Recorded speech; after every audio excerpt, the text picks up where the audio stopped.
Mitra TV, komitmen Presiden Prabowo Subianto dalam memberantas korupsi mendapat dukungan dari berbagai kalangan.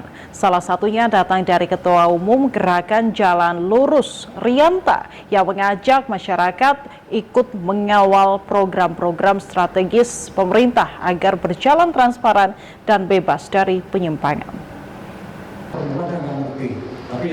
Ketua Umum Gerakan Jalan Lurus, Rianta, menegaskan penegakan hukum terhadap pelaku korupsi harus dilakukan secara tegas, adil, dan tanpa pandang bulu. Menurutnya, praktik korupsi menjadi salah satu penghambat pembangunan serta merugikan kepentingan masyarakat. Karena itu, upaya pemberantasannya harus dilakukan secara konsisten dengan melibatkan seluruh elemen bangsa. Rianta juga mengapresiasi berbagai langkah penegakan hukum yang dilakukan pemerintah bersama aparat penegak hukum dalam menangani berbagai kasus korupsi. Menurutnya, partisipasi aktif masyarakat sangat diperlukan untuk mengawasi pelaksanaan berbagai program strategis pemerintah agar tidak menjadi celah terjadinya penyimpangan. Ia juga mengimbau masyarakat tidak ragu melaporkan apabila menemukan dugaan tindak pidana korupsi dalam pelaksanaan program makan bergizi gratis atau MBG maupun Koperasi Desa Merah Putih.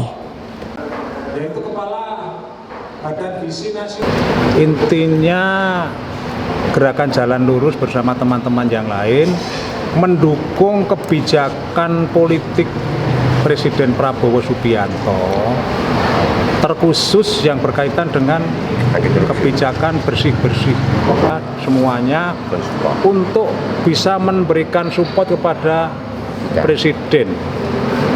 Karena Pak Prabowo saya melihat itu niatnya baik, itu kita dukung secara total.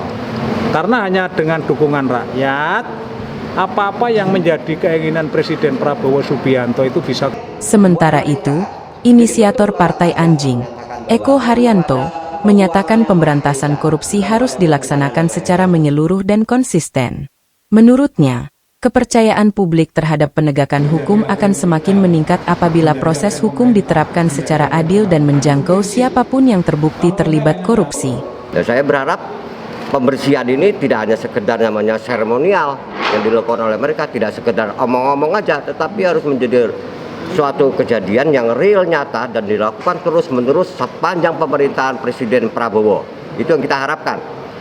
Jadi bagaimana yang kasus pemalsuan, kita harusnya majelis hakim yang mengadili perkara ini mulai dari tingkat pertama. Eko berharap komitmen Presiden Prabowo Subianto dalam memberantas korupsi terus dijalankan secara konsisten dan diwujudkan melalui langkah-langkah nyata yang berkelanjutan. Vita, Semarang, TATV.